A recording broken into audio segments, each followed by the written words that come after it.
আসসালামু আলাইকুম। আশা করছি আল্লাহর রহমতে আপনারা সবাই অনেক ভালো আছেন এবং সুস্থ আছেন। তো বন্ধুরা দেখতে পাচ্ছেন যে ডাক ও টেলিযোগাযোগ বিভাগ থেকে নতুন একটি নিয়োগ বিজ্ঞপ্তি প্রকাশ করা হয়েছে। তো নিয়োগ বিজ্ঞপ্তিটা প্রকাশ করা হয়েছে ৪ এপ্রিল ২০২৪ তারিখে। তো এখানে আপনাদের শূন্য পদ সময়ে বাংলাদেশের সকল জেলা প্রার্থীগণের পক্ষ থেকে আবেদন করার জন্য আহ্বান করা যাচ্ছে। তো এখানে আপনারা ছেলে-মেয়ে উভয় প্রার্থী আবেদন করতে পারবেন। তো এখানে কোন পদে আপনারা আবেদন করতে পারবেন, পদ সংখ্যা কতগুলো, বেতন স্কেল, শিক্ষাগত যোগ্যতা, যে সকল প্রার্থীগণ আবেদন করতে পারবেন সকল কিছুই থাকছে আজকের এই ভিডিওতে। তো এখানে দেখেন ১ নাম্বার যে পদ এটা হচ্ছে ৬০ মুদ্রাক্ষরিক কম্পিউটার অপারেটর। এখানে বেতন স্কেল ধরা হয়েছে ১১,০০০ থেকে ২৬,৫৯০। তো এখানে আপনার সর্বোচ্চ ৩০ বছর বয়স হলে আবেদন করতে পারবেন। তবে বিভাগীয় প্রার্থীর ক্ষেত্রে ৪০ বছর পর্যন্ত শিথিলযোগ্য। তো এখানে পদ সংখ্যা ধরা হয়েছে ২ টি। শিক্ষাগত যোগ্যতা আছে কোন শিক্ষিত বিশ্ববিদ্যালয় হতে স্নাতক বা সমমানের ডিগ্রি, কম্পিউটার প্রশিক্ষণ প্রাপ্ত হতে হবে। ষাটলিপিতে সর্বনিম্ন গতি প্রতি মিনিটে ইংরেজিতে ৭০ শব্দ এবং বাংলায় ৪৫ শব্দ হতে হবে। কম্পিউটার মুদ্রাক্ষরে সর্বনিম্ন গতি প্রতি মিনিটে ইংরেজিতে ৩০ শব্দ ও বাংলায় ২৫ শব্দ হতে হবে। কম্পিউটারে ওয়ার্ড প্রসেসিং সহ ইমেইল, ফ্যাক্স মেশিন ইত্যাদি চালনায় ও অভিজ্ঞতা থাকতে হবে। তো এরপর ২ নাম্বার হচ্ছে কম্পিউটার অপারেটর। এখানে পদ সংখ্যা এখানে বেতন স্কেল ধরা হচ্ছে ১১,০০০ থেকে ২৬,৫৯০। তো এখানে আপনারা সর্বোচ্চ ৩০ বছর হলে আবেদন করতে পারবেন। এখানে পদ সংখ্যা ধরা হচ্ছে ১ টি। শিক্ষাগত যোগ্যতা চেয়েছে কোন শিক্ষিত বিশ্ববিদ্যালয় হতে বিজ্ঞান বিভাগে স্নাতক বা সমমানের ডিগ্রি থাকতে হবে। কম্পিউটার মুদ্রাক্ষরে প্রতি মিনিটে বাংলায় ২৫ শব্দ এবং ইংরেজিতে ৩০ শব্দের গতি সহ সংশ্লিষ্ট বিষয় স্ট্যান্ডার্ড অ্যাপটিটিউড টেস্টে উত্তীর্ণ হতে হবে। এরপর ৩ নাম্বার হচ্ছে ক্যাশিয়ার। এখানে বেতন স্কেল ধরা হচ্ছে ১০,২০০ থেকে ২৪,৬৮০। এখানে বয়সসীমা ধরা হয়েছে সর্বোচ্চ ৩০ বছর। এখানে পদ সংখ্যা ধরা হয়েছে ১ টি। শিক্ষাগত যোগ্যতা চেয়েছে কোন শিক্ষিত বিশ্ববিদ্যালয় হতে বাণিজ্য বিভাগে স্নাতক ডিগ্রি, কম্পিউটার চালনায় দক্ষতা থাকতে হবে। কম্পিউটার ওয়ার্ড প্রসেসিং সহ কম্পিউটার চালানোর দক্ষতা অভিজ্ঞতা থাকতে হবে। এরপর দেখেন ৪ নাম্বার হচ্ছে অফিস সহায়ক। এখানে বেতন স্কেল ধরা হয়েছে ৮,২৫০ থেকে ২০,০১০ টাকা। এখানে পদ সংখ্যা ধরা হয়েছে ১২ টি। তো শিক্ষাগত যোগ্যতা চেয়েছে ১৮ থেকে সরি উচ্চ মাধ্যমিক সার্টিফিকেট বা সমান পরীক্ষা উত্তীর্ণ হতে হবে। এখানে আপনার ১৮ থেকে ৩০ বছর হলে আবেদন করতে পারবেন।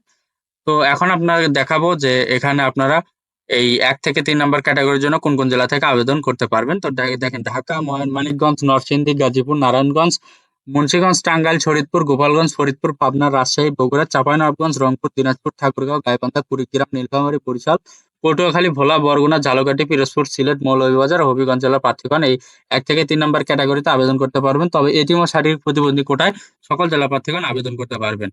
এবং ৪ নাম্বার ক্যাটেগরির জন্য অফিস সহায়ক যে পদ আছে এটার জন্য আপনারা মানিকগঞ্জ, নরসিংদী, গাজীপুর, নারায়ণগঞ্জ, মুন্সিগঞ্জ, টাঙ্গাইল, শরীয়তপুর, মাদারীপুর, ফরিদপুর, রাজবাড়ী, পাবনা, বগুড়া, চাঁপাইনবাবগঞ্জ, নাটোর, জয়পুরহাট, চট্টগ্রাম, কুমিল্লা, রাঙ্গামাটি, বান্দরবান, কক্সবাজার, খাগড়াছড়ি, নোয়াখালী, চাঁদপুর, বাগেরহাট, ঝিনাইদহ, যশোর, সাতক্ষীরা, মেহেরপুর, নড়াইল, চুয়াডাঙ্গা, মাগুরা, বরিশাল, পটুয়াখালী, ভোলা, বরগুনা, ঝালকাঠি, পিরোজপুর, সিলেট, হবিগঞ্জ, সুনামগঞ্জ ও এর প্রার্থীগণ আবেদন করতে পারবেন। তবে এতিম ও শারীরিক প্রতিবন্ধী কোটায় সকল জেলা প্রার্থী আবেদন করতে পারবেন। তো এখন আপনাদেরকে দেখাবো যে আপনারা অনলাইনের মাধ্যমে এখানে কিভাবে আবেদন করবেন। তো অনলাইনে আবেদনের জন্য আপনাকে এখানে লিঙ্ক দেওয়া আছে। এই লিঙ্কে ক্লিক করে আবেদন করতে হবে এবং অনলাইনে আবেদনের শুরুর তারিখ হচ্ছে ১৮/৪/২০২৪ সকাল ১০ ঘটিকা এবং অনলাইনে আবেদনের শেষ তারিখ হচ্ছে ১৭/৫/২০২৪ বিকাল ৫ ঘটিকা।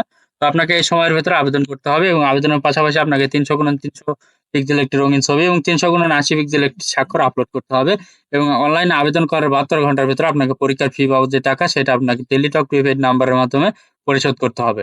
তো এখানে দেখতে পারতেছেন যে ১ থেকে ৩ নাম্বার ক্যাটেগরির জন্য আপনাকে ২২৩ টাকা ফি দিতে হবে এবং ৪ নাম্বার ক্যাটেগরির জন্য আপনাকে ১১২ টাকা ফি দিতে হবে। তো এই ফিটা দেওয়ার পরে আপনার আবেদনপত্রটি গৃহীত হবে নয়তোবা আপনার আবেদনপত্রটি বাতিল করা হবে। আপনি ফি দেওয়ার পরে এই যে এভাবে এসএমএস করবেন তাদেরকে। এসএমএস করলে তারা একটি ইউজার আইডি এবং পাসওয়ার্ড দিয়ে দিবে। ইউজার আইডি পাসওয়ার্ড দিয়ে আপনি এই যে লিংকে ক্লিক করে লগইন করবেন। করার পর দেখতে পারবেন আপনার রোল নাম্বার, আপনার পদের নাম, পরীক্ষার তারিখ, সময় ও ভেন্যুর নাম ইত্যাদি সম্বলিত একটি প্রবেশপত্র থাকবে। অবশ্যই সেটি ডাউনলোড করবেন এবং ডাউনলোড করার পরে অবশ্যই সেটি রঙিন প্রিন্ট করে বের করে নেবেন। এটা আপনার এই প্রবেশপত্রটি আপনার লিখিত পরীক্ষার সময় অংশগ্রহণের সময় আপনার প্রদর্শন করতে হবে এবং লিখিত পরীক্ষায় উত্তীর্ণ হলে ব্যবহারিক ও মৌখিক পরীক্ষার সময় প্রদর্শন করতে হবে। এটা ছাড়া আপনি পরীক্ষায় অংশগ্রহণ করতে পারবেন না। তো বন্ধুরা আপনারা এখানে আপনাদেরকে দেখাই দিলাম কোন জেলা থেকে আবেদন করতে পারবেন এবং যদি আপনাদের এখানে শিক্ষাগত যোগ্যতা মিলে অবশ্যই আপনারা এখানে আবেদন করবেন।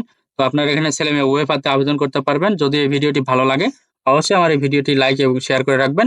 পাশাপাশি আমার YouTube channel unlimited job info BD চ্যানেলটা অবশ্যই সাবস্ক্রাইব করে রাখবেন।